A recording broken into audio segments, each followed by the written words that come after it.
এই যে ভাই, আপনি সারাদিন আবুতো আদনানের বউ কি পোস্ট দিল, রিপন মিয়া কি করলো, তার মায়ের এসে খাবার দিল কি দিল না, এইগুলো নিয়ে পড়ে আছেন। আমাদের বাংলাদেশের মানুষের কাজই তো এগুলো, তাই না? আপনি যদি সারাদিন এগুলো নিয়ে পড়ে থাকেন তাহলে বুঝতে হবে আপনি পৃথিবীর সব থেকে ফালতু লোকের মধ্যে একজন। কারণ বাংলাদেশে এরকমের ট্রেন্ডিং জিনিস আসতেই থাকবে আর যাইতেই থাকবে। এখন বলতে পারেন যে আবুতো আদনান হুজুরের এই ব্যাপারটা নিয়ে কি আমি জানবো না? আপনি জানবেন শুধু ওটুকুই, কারণ আপনার সোশ্যাল মিডিয়া যেহেতু ইউজ করেন, আপনার সামনে আসবে, আপনি শুধু অল্পটুকুই জানবেন। আপনি যদি জানেন যে আবুতো আদনানের বউ কি পোস্ট করেছিল, পরে আবুতো আদনান কি আনসার দিয়েছে, আবুতো আদনানের বউ খবরে কি করছে, এই যদি সম্পূর্ণ যদি সিরিয়াল সবকিছু আপনি জানেন, তাইলে বস আপনি একজন ফালতু মানুষ। এই যে রিপন ভিডিও, আমরা আসলে একজন সেলিব্রিটি যে আসলে একটু ভাইরাল হয়ে যায় তাকে আমরা আইডল মনে করি।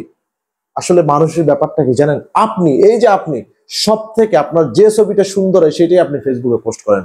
আপনি 100 ছবি তোলার পরে যদি একটা ছবি পোস্ট করেন সব থেকে যেটা সুন্দর, তাইলে কি যে মানুষটা নিজেকে অনলাইনে আপনার প্রেজেন্ট করে সে কি করবে? সে তো তার ভালো জিনিসটাই আপনার সামনে উপস্থাপন করবে। তারও তো একটা পার্সোনাল লাইফ আছে। সেই পার্সোনাল লাইফে কিন্তু আপনি এই যে অনলাইন জগৎ আর তার পার্সোনাল জগৎ কিন্তু সবসময় এক হয় না।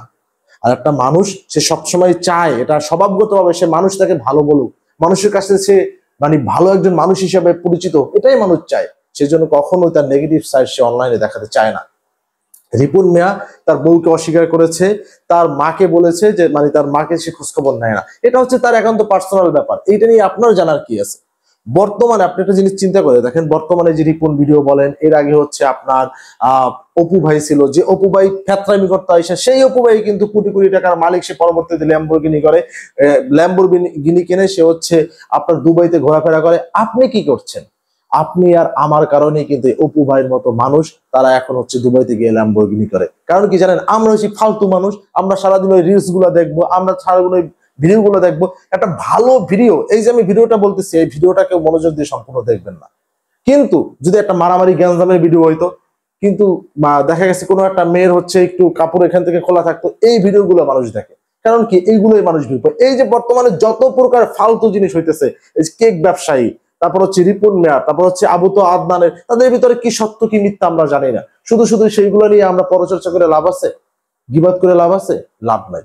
তাদের ব্যাপার নিয়ে তাদেরকে থাকতে দেন। আপনার অনেক কাজ আছে ভাই। আপনি এখনো বেকার, আপনার একটা চাকরি দরকার ভাই। আপনি এখনো স্টুডেন্ট, আপনার পড়ালেখা দরকার, আপনার একটা ভালো রেজাল্ট দরকার, আপনার বাবা মা আপনাকে নিয়ে ভালো একটা স্বপ্ন দেখে। ভাই আপনার পকেটের টাকা ওই রিপন মিয়া এসে দিয়ে যাবে না, আপনার পকেটের টাকা অন্য কোনো সেলিব্রিটি এসে দিয়ে যাবে না। আপনাকে আপনার টাকা ইনকাম করতে হবে। দিন শেষে আপনার পরিবারকে আপনাকে চালাতে হবে। অতএব সব বাদ দিয়া হচ্ছে যেটা নিজের কাজ সেটা করেন, তবেই আপনি ভালো কিছু করতে পারবেন। আর এরকমের যদি আপনি ভিডিও পেতে চান যেটা আপনার ইন্সপায়ার, আপনাকে মোটিভেট করবে, তাহলে আমার ভিডিওটি পরে আমার চ্যানেলটি সাবস্ক্রাইব করে রাখতে পারেন, এবং আপনার অন্য যারা সব ফালতু কাজ বাজ করে, যারা সারাদিন এসব ভিডিও নিয়ে পড়ে থাকে, তাদেরকে এই ভিডিওটা শেয়ার করতে পারেন। আল্লাহ হাফেজ।